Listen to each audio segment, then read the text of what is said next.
So hello everyone. इनमें से काफ़ी सारे क्वेश्चन आपको डायरेक्ट एंट्रेंस एग्जाम में देखने को मिल जाएंगे। तो चलिए इनको डिस्कस कर लेते हैं डायग्राम के साथ। पहला क्वेश्चन है, एल्यूमिनियम के साथ एक विकर्ण संबंध है। Aluminium has diagonal relationship with. Option है बोरॉन, सिलिकॉन, बेरिलियम, कार्बन। तो कौन सा इसका राइट ऑप्शन होगा, और इसको समझने की कोशिश हम करेंगे ताकि आपको लॉन्ग टाइम तक याद रहे।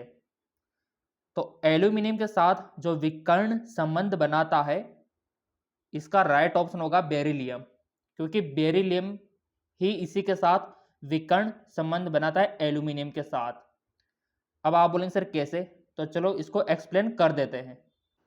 जैसा कि आप यहां पर देख पा रहे होंगे, विकर्ण संबंध का मतलब होता है अपने से ऊपर से जस्ट पीछे वाला।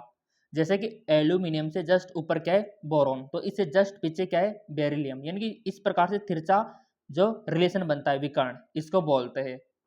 अगर मान लो कि एग्जाम में आपसे पूछ लिया जाए कि सिलिकॉन का क्या होगा, तो सिलिकॉन का क्या होगा, विकर्ण संबंध बोरॉन होगा।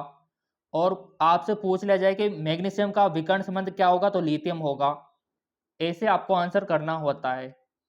तो इस प्रकार विकर्ण संबंध ये बनाते हैं, और ये आपने एनसीईआरटी में भी पढ़ा होगा। तो इस प्रकार के क्वेश्चन आपको डायरेक्ट एग्जाम में देखने को मिल जाएंगे। तो ये विकर्ण संबंध याद रखना, और सबसे बड़ी बात है आपको पीरियोडिक टेबल याद होना। पीरियोडिक टेबल में से काफी सारे क्वेश्चन आपके बनते हैं, जैसे कि सारे गुण हो गए, अम्लीय गुण हो गए, परमाणु आकार हो गया, परमाणु त्रिज्या हो गया, विद्युत ऋणात्मकता हो गई, दाएं से बाएं जाने पर क्या फर्क पड़ता है इनमें, ऊपर से नीचे जाने पर क्या फर्क पड़ता है, यह आपको पता होना चाहिए। क्लियर? तो चलिए बढ़ते आगे की ओर। तो इस प्रकार आपका विकर्ण संबंध एल्यूमिनियम का किससे बन रहा है, बेरिलियम से। चलो बढ़ते अगले क्वेश्चन की ओर। अगला क्वेश्चन है आपका, आपका जो नॉर्मल ब्यूटेन है, कितने कार्बन परमाणु होते हैं उसमें। How many carbon atom normal in normal butane. कितने कार्बन परमाणु होते हैं आपके नॉर्मल ब्यूटेन में। 4, 3, 2, 6। तो सबसे पहले आपको पता होना चाहिए नॉर्मल ब्यूटेन की संरचना। संरचना अगर आपको पता होगी तभी जाके आप बता पाओगे कि कितने तो उसमें हाइड्रोजन होते हैं, कितने उसमें कार्बन परमाणु होते हैं। तो बेसिकली आपका जो नॉर्मल ब्यूटेन होता है, उसमें जो कार्बन परमाणु की संख्या होती है वो होती है आपकी 4। कितनी होती है, 4 होती है। अब चलो इसका संरचना बना के देख लेते हैं और गिन के देख लेते हैं। जैसा कि यहां पर आप देख पा रहे होंगे, ये वाली जो संरचना है नॉर्मल ब्यूटेन, तो इसमें गिनो आप कितने कार्बन परमाणु है। तो इसमें है 1, 2, 3, 4। 4 कार्बन परमाणु हमारे पास है। इस प्रकार का क्वेश्चन आपसे पूछा गया है, इसीलिए हमारा जो राइट ऑप्शन है वह पहला वाला, यानी कि 4 आ जाएगा इसका ऑप्शन। अब बढ़ते आगे की ओर।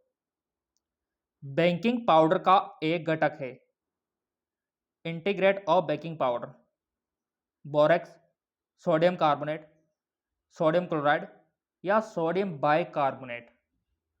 कौन सा इंटीग्रेंट है, कौन सा घटक है। तो देखो विद्यार्थियों, आपका जो बेकिंग पाउडर होता है उसका जो इंटीग्रेट है वो है सोडियम बाइकार्बोनेट, सोडियम बाइकार्बोनेट। और इसका सूत्र होता है आपका NaHCO3। काफी बार एग्जाम में पूछ लिया जाता है। और बेकिंग पाउडर होता क्या है, बेकिंग पाउडर होता है मीठा सोडा, ठीक है, जो खाने में अधिकतर यूज होता है, और आपके घरों में काफी मात्रा में यूज होता है बेकिंग सोडा। चलो इसको भी दिखा देते, काफी सारा यूज होता है इसका। जैसे आपके पेट में मान लो एसिडिटी हो गई, एसिडिटी को खत्म कौन करता है, बेकिंग सोडा। क्यों करता है, क्योंकि ये सारे प्रकृति का होता है, इसीलिए वो एसिडिटी, खट्टी डकार जो आती है उसको खत्म कर देता है। ये इस प्रकार का दिखाई देता है बेकिंग सोडा। ये पैकेट के रूप में भी आता है मार्केट में, और ये काफ़ी सारा यूज होता है, और इस प्रकार का पैकेट भी आता है। और इसमें साफ लिखा हुआ है सोडियम बाइकार्बोनेट, और सूत्र भी लिखा हुआ है, देख लो, NaHCO3। अगर आपके घर में भी कोई लेकर आया होगा तो अवश्य यहाँ पर पूरी जानकारी लिखी होगी। तो इसका उपयोग काफ़ी सारी जगह होता है। अधिकतर देखो एसिडिटी को ख़त्म करने में भी होता है। अगर पेट में मान लो आपका खट्टी डकारी आ रही है, एसिडिटी हो रही है, तो बेकिंग सोडा खा लेना आप, सही हो जाएगा। मान लो आपके दांत खराब हो रहे, पीले पड़ रहे, तो इससे साफ हो जाएंगे, ठीक है, इसमें भी यूज होता है। और आपकी जो माउथ में इन्फेक्शन है उसको ख़त्म करने में भी काम आता है। तो काफ़ी सारी जगह ये यूज होता है, बहुत ही बेनिफिट ये रहता है हमारे लिए। और हाँ, आपको पता है कि बेकिंग सोडा जो होता है आग बुझाने में भी काम आता है। अब आप बोलेंगे सर कैसे? तो ऐसे होता है कि इसका क्रिया अगर अमल से करा दी जाए तो CO2 गैस बनती है, और इसका उपयोग आग बुझाने में भी किया जाता है। तो काफ़ी सारे यूज होते हैं बेकिंग सोडे का। चलिए बढ़ते आगे की ओर। बहुत ही प्यारा क्वेश्चन है कि हाइड्रोजन गैस बनाने के लिए सबसे खतरनाक विधि कौन सी है जिसमें हाइड्रोजन क्लोराइड की क्रिया किससे करवाए? यानी कि आपको बहुत ही अच्छी खासी हाइड्रोजन गैस बनानी है, तो आपके पास यहाँ पर अम्ल है, ठीक है, अम्ल की क्रिया किससे करवाए कि हमको बहुत ही अच्छी मात्रा में हाइड्रोजन गैस मिले? ऑप्शन है जस्ता, लोहा, एल्यूमिनियम, पोटेशियम। बताओ। तो ऐसे में राइट ऑप्शन होगा हमारा पोटेशियम। Right option potassium. अब आप बोलेंगे सर कैसे? पोटेशियम क्यों होगा, जस्ता, लोहा, एल्यूमिनियम क्यों नहीं होगा? तो देखो विद्यार्थियों, यहाँ पर राइट ऑप्शन पोटेशियम इसीलिए होगा क्योंकि ये सक्रियता श्रेणी में सबसे ऊपर आता है, यानी कि ये बहुत ही अभिक्रियाशील होता है और यही अम्ल से अच्छी सी क्रिया करके हाइड्रोजन गैस देगा। चलो मैं आपको दिखा भी देता इसका वो सक्रियता श्रेणी। जैसा कि आप यहाँ पर देख पा रहे होंगे, ये सक्रियता श्रेणी आपने 10वीं में भी पढ़ी होगी, 12वीं में भी पढ़ी होगी, और ये बहुत ही इंपॉर्टेंट है। और ये ऊपर से नीचे की ओर घटता क्रम है अभिक्रियाशीलता का। देख लो आप, अभिक्रियाशीलता का घटता क्रम, यानी कि सबसे अधिक अभिक्रियाशील कौन है? पोटेशियम। तो यही बहुत अच्छी हाइड्रोजन देगा अम्ल से क्रिया करके। और थोड़ा कमजोर आपका पोटेशियम, फिर कैल्शियम, फिर मैग्नीशियम, एल्यूमिनियम, जिंक, ठीक है। और सबसे कम क्रियाशील कौन है बताओ? वो है आपका गोल्ड यानी कि सोना। ये सबसे कम अभिक्रियाशील है, इसीलिए ये वातावरण में क्रिया नहीं करता और लंबे समय तक चमकता रहता है, इसलिए महंगा भी होता है, ठीक। तो ये आपको सक्रियता श्रेणी याद होना चाहिए। अगर मान लो ऑप्शन में ये नहीं होता, ये वाला गायब रहता, तो फिर हमारा सोडियम सही होता। अगर सोडियम भी गायब रहता फिर हमारा कैल्शियम सही रहता। तो ऐसे आपको ये टेबल पता होना चाहिए, और ये टेबल तो हम टेलीग्राम पर डाल देंगे, टेलीग्राम का लिंक डिस्क्रिप्शन में दे रखा है। बहुत इंपॉर्टेंट है, बहुत इंपॉर्टेंट, काफ़ी सारी जगह काम आते हैं एंट्रेंस एग्जाम में। ये टेबल पता है तो आपको बहुत कुछ पता है, ठीक है। इसीलिए हमारा राइट ऑप्शन हुआ था पोटेशियम। सो ऐसे समझ के आपको आंसर करना होता है एंट्रेंस एग्जाम में। अगला साइंस का जीके टाइप क्वेश्चन है कि प्रयोगशाला में संश्लेषित पहला कार्बनिक यौगिक कौन सा आता है? Which is the first organic compound synthesize in the laboratory? प्रयोगशाला में संश्लेषित पहला कार्बनिक यौगिक, तो ऑब्वियसली बात है, हर किसी को पता होना चाहिए, यूरिया। यूरिया ही सबसे पहले बनाया गया था प्रयोगशाला में, कार्बनिक यौगिक यूरिया, याद रखना, ठीक है। डायरेक्ट क्वेश्चन आता है ये। अगला है आपका, जलीय पोटेशियम हाइड्रोक्साइड के साथ क्रिया करने पर एल्किल हैलाइड देता है। अब ये अभिक्रिया पता होना चाहिए आपको। जलीय पोटेशियम हाइड्रोक्साइड, ये तो आपका जलीय पोटेशियम हाइड्रोक्साइड हो गया, इसकी क्रिया किससे करवानी है? जलीय पोटेशियम हाइड्रोक्साइड के साथ क्रिया कराने पर, किसकी? एल्किल हैलाइड की। एल्किल हैलाइड की आपको क्रिया करवानी है। बहुत ही इजी क्वेश्चन हो गया ये। अब तो बहुत इजी हो गया, कर दोगे। आपके क्या बनेगा? एल्किल बनेगा, इथर बनेगा, अम्ल बनेगा, एल्कोहल बनेगा। तो सिंपल सी बात है, जब आप एल्किल हैलाइड की क्रिया करवाते हो किससे? आपके पोटेशियम हाइड्रोक्साइड से, तो OH है, तो OH मतलब एल्कोहल, तो एल्कोहल यहाँ पर ये देगा, जो कि दे रखा है आपके इसमें। अब थोड़ा सा इसको समझ भी लेते और गहराई से। जैसा कि आप यहाँ पर देख पा रहे होंगे, ये आपका एल्किल हैलाइड, ये आपका जलीय KOH क्रिया कराओ, क्या बना आपका एल्कोहल बना कि नहीं बना, KCl बार हुआ कि नहीं हुआ, तो ऐसे आपका एल्कोहल यहाँ पर बना। ये अभिक्रिया जिसको पता है बहुत ही आसान है, वो कर देगा, कोई भी क्वेश्चन आ जाए कर देगा वो। तो इसीलिए हमारा राइट ऑप्शन यहाँ पर एल्कोहल हुआ था। चलिए बढ़ते आगे को। देखो चैनल सब्सक्राइब करके अगर आपने बेल आइकन पर प्रेस कर रखा है ना, तो क्वेश्चन तो आपको मिलते रहेंगे निःशुल्क। अगला क्वेश्चन, संकलन की अधिकतम क्षमता किसके द्वारा दिखाई जाती है? मैक्सिमम एबिलिटी ऑफ कैडेंसन इज शो, यानी कि अधिकतम श्रृंखला कौन बना सकता है? सिलिकॉन, जर्मेनियम, लेड, कार्बन, कौन बना सकता है बताओ? बहुत ही प्यारा क्वेश्चन। तो वो बना सकता है आपका, आपने तो शायद चूज ही कर लिया होगा अपने मन में कि हाँ इसका ऑप्शन ये होगा। अब चलो मैं बता रहा हूं, इसका जो राइट ऑप्शन होगा वो होगा कार्बन। कार्बन काफी सारी श्रृंखला बना सकता है, जितनी चाहे वो बना सकता है, जितनी चाहे वो बना सकता है ना? तो राइट ऑप्शन इज कार्बन। अगला क्वेश्चन बहुत ही इंपॉर्टेंट है, एग्जाम में वापस आएगा ये, ठीक है। पोटेशियम सुपर ऑक्साइड में, जो आपका सुपर ऑक्साइड, ठीक है, में ऑक्सीजन परमाणु की ऑक्सीकरण अवस्था आपको बतानी है। जो आपका पोटेशियम सुपर ऑक्साइड है ना, उसमें आपको ऑक्सीजन परमाणु की ऑक्सीकरण अवस्था आपको बतानी है। बताओ, पहले तो आपको पता होना चाहिए पोटेशियम सुपर ऑक्साइड का सूत्र, उसके बाद ही आप कर पाओगे इसको। चाहे तो आप रफ पेज में भी कर सकते हो,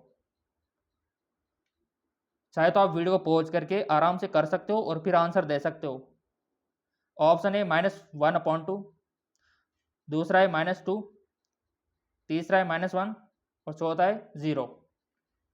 अब बताओ आप ईमानदारी से। तो राइट ऑप्शन होगा इसका, देखो हमने तो कर लिया, हमने तो कर लिया और आंसर भी पा लिया। हमारा जो आंसर आया -1/2 हमारा आया, और आंसर हमारा यही है -1/2। अब आप बोलेंगे सर कैसे आया ये आंसर, -1/2 कैसे आया, इसको समझाइए। तो चलो समझा देते ताकि आपको डाउट ना रहे। तो देखो विद्यार्थियों, आपके पोटेशियम सुपर ऑक्साइड का सूत्र क्या होता है? KO2, ठीक है। होता है कि नहीं होता है? यही होता है।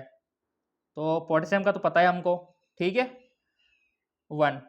और यहाँ पर ऑक्सीजन का पता नहीं है, तो यहाँ पर X मान लेंगे ऑक्सीजन का, ठीक है, X मान लेंगे। तो ऑक्सीजन का पता नहीं है तो हमने X मान लिया, तो यहाँ पर 2x हमने लिख दिया, ठीक है, इक्वल टू 0। अब यहाँ पर 2x और ये आपका 1 इधर गया तो माइनस में हो जाएगा, ठीक है।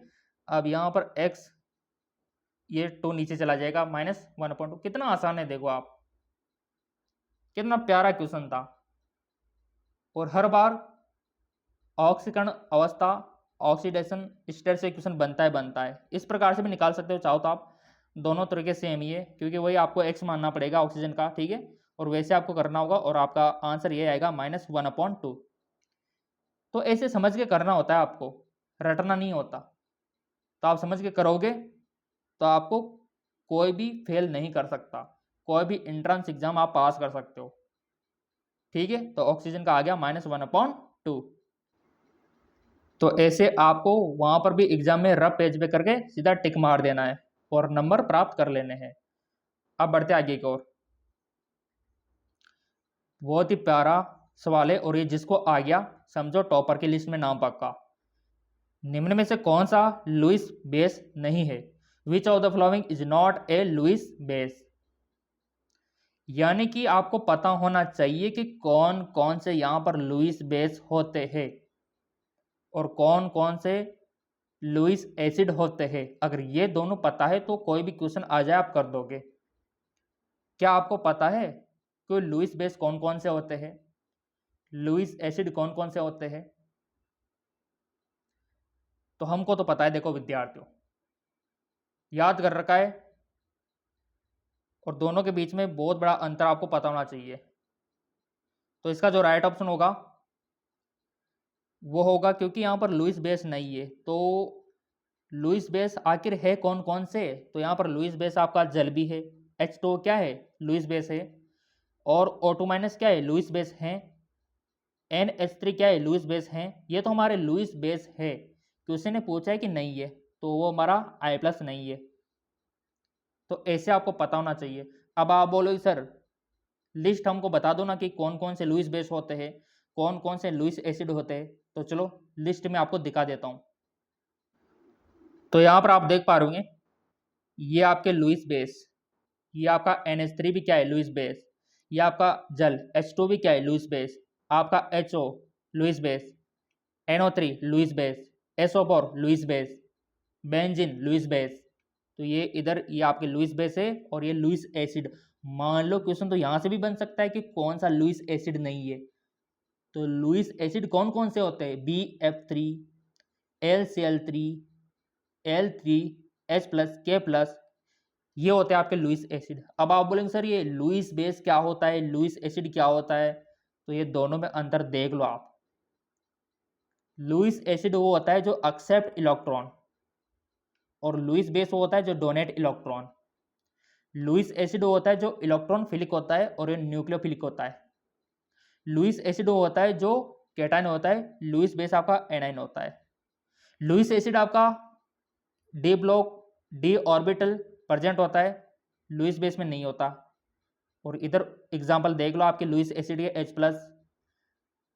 CO+, Zn+, ठीक है, मैग्नीशियम हो गया, ठीक है, आयन, ये देख लो आप। लुईस बेस का क्या होता है? इधर जल होता है, NH3 होता है, O होता है, ठीक है, Cl- होता है। तो ये एग्जाम्पल पता होना चाहिए, तभी जाके काम बनेगा, सिंपल सी बात है। और ये तो हम टेलीग्राम पर भी भेज देंगे, और टेलीग्राम का लिंक नीचे दे रखा है डिस्क्रिप्शन में, फॉलो कर लेना। तो देख लो कौन कौन से यहाँ पर लुईस बेस है। तो वो है आपका H2O, NH3 और NO3, ये सब हमारे लुईस बेस है। और हमारे क्वेश्चन ने क्या पूछा कि लुईस बेस नहीं है, तो नहीं है तो वो तो यही है, ये कहाँ पर है? बाकी सारे ही लुईस बेस है।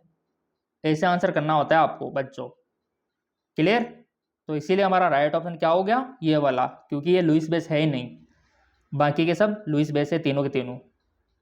चलो बढ़ते आगे की ओर। और ये तो आपको पता होना ही चाहिए, 2 से 3 क्वेश्चन बनते हैं यहाँ से। जैसा कि आप यहाँ पर देख पा रहे होंगे, निम्न में से कौन सा हाइपोनाइट्रस अम्ल है? Which of the following is hyponitrous acid? Hyponitrous acid बताओ। H2N2O2 या फिर HNO2 या फिर HNO4 या फिर HNO3? कौन सा हाइपोनाइट्रस अम्ल है?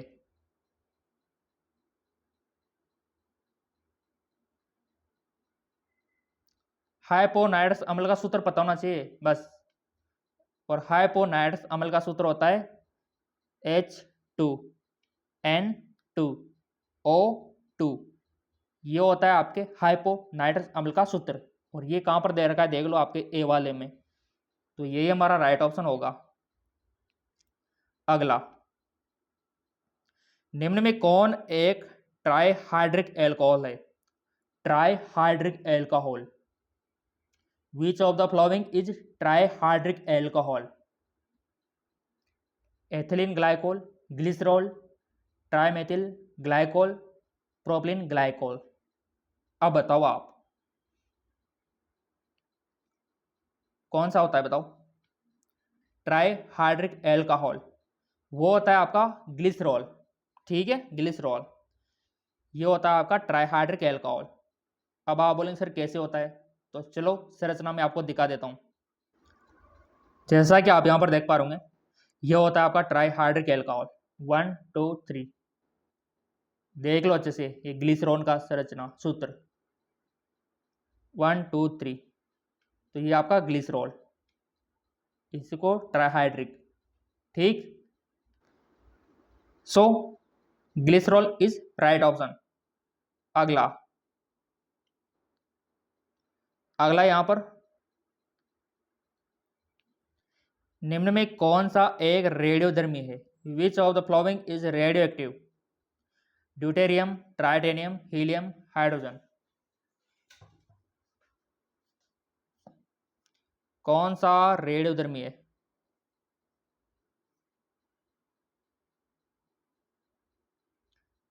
रेडियोधर्मी पता है ना आपको? आवर्त सारणी में कहां पर होता है ये? बताओ। रेडियो एक्टिव कौन है इनमें से? तो देखो विद्यार्थियों, ड्यूटेरियम तो नहीं आपा, क्योंकि तो आवर्त सारणी ऊपर ऊपर रहता है। हीलियम भी ऊपर ऊपर रहता है, ये भी नहीं है। हाइड्रोजन भी नहीं है, क्योंकि तो सारे समस्थानिक हो गए हाइड्रोजन के। बस एक ही बचा, ट्राइटेनियम। तो कितना प्यारा क्वेश्चन था। तो ट्राइटेनियम क्या है? रेडियो एक्टिव है, रेडियोधर्मी है। और आवर्त सारणी में रेडियो एक्टिव पदार्थ कहाँ कहाँ पर होते हैं पता है ना आपको? जस्ट नीचे। चलो दिखा देता हूँ मैं आपको। यहाँ पर ये हाईलाइट मैंने कर दिया, नीचे वाला हिस्सा जहाँ पर रेडियो एक्टिव पदार्थ होते हैं, ये सारे के सारे आपका रेडियो एक्टिव है। देख लो आप, रेडियो एक्टिव एलिमेंट। जबकि ये ऊपर वाले हाइड्रोजन, आपका लिथियम, ये रेडियो एक्टिव नहीं होते हैं। या आपके बोरॉन एल्यूमिनियम रेडियो एक्टिव नहीं होते हैं। होते कौन है? ये वाले। ठीक है, ये आपके रेडियो एक्टिव पदार्थ होते हैं, एलिमेंट होते हैं। चलो, इसीलिए हमारा राइट ऑप्शन ट्राइटेनियम निकल कर आया। अगला, एप्सोम लवण एक हाइड्रेट है, बताओ। एप्सोम साल्ट, एप्सोम लवण बताओ। तो यहां पर देखो विद्यार्थियों, एप्सोम साल्ट आपने देखा भी होगा, काफी सारों के यहाँ पर घरों में भी यूज होता होगा ये। एप्सोम नमक, नमक क्यों होता है यूं माना आप तो? एप्सोम एक प्रकार का नमक ही होता है। और इसमें क्या होता है ऐसा? इसमें होता है आपका, बताओ पहले आप, या फिर सोचो आप दिमाग में। सोच लिया?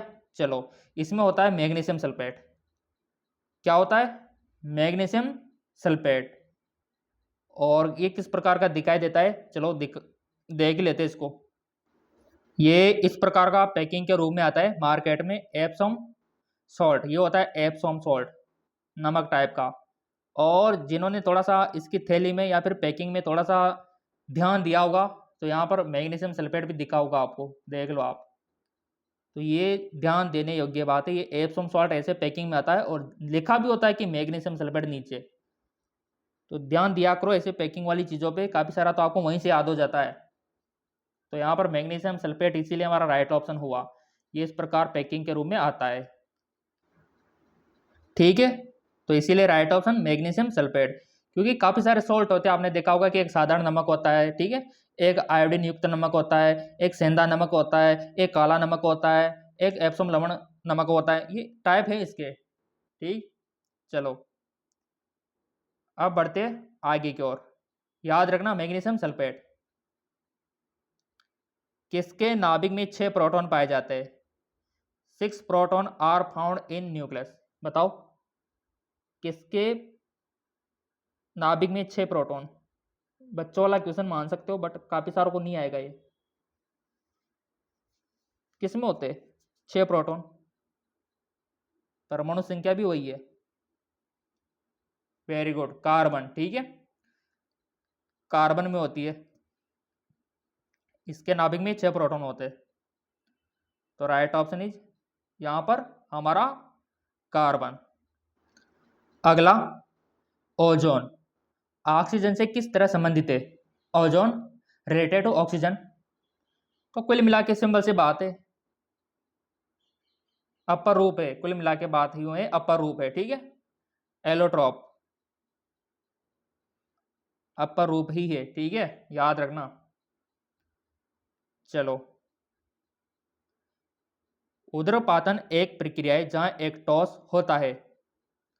उदरपातन एक प्रक्रिया जहां एक टॉस होता है। क्या होता है उदरपातन में? आपका जो सब्लिमेशन है, इसमें क्या प्रोसेस होता है?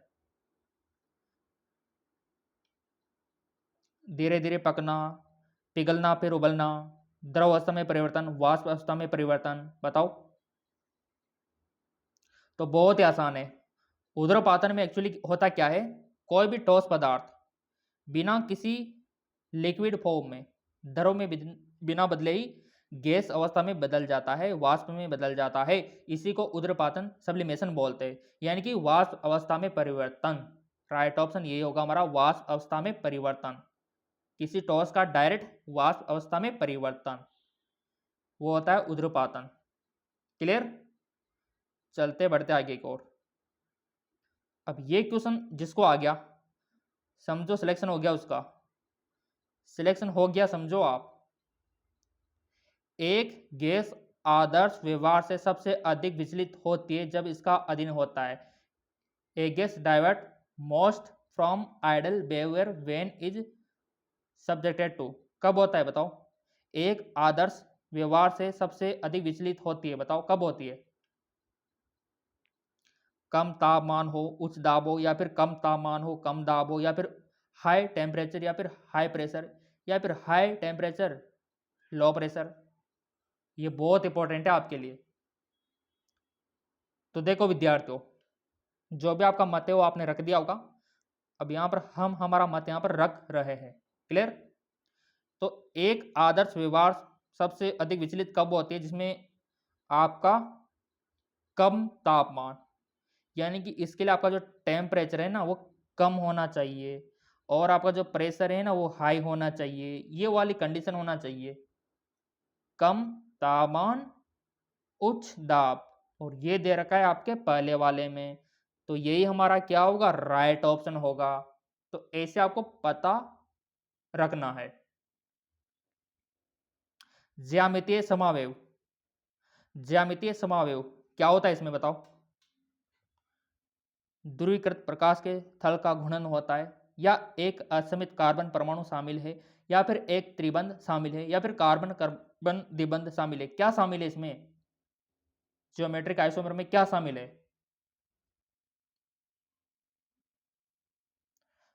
तो इसमें आपका शामिल है कार्बन कार्बन द्विबंध।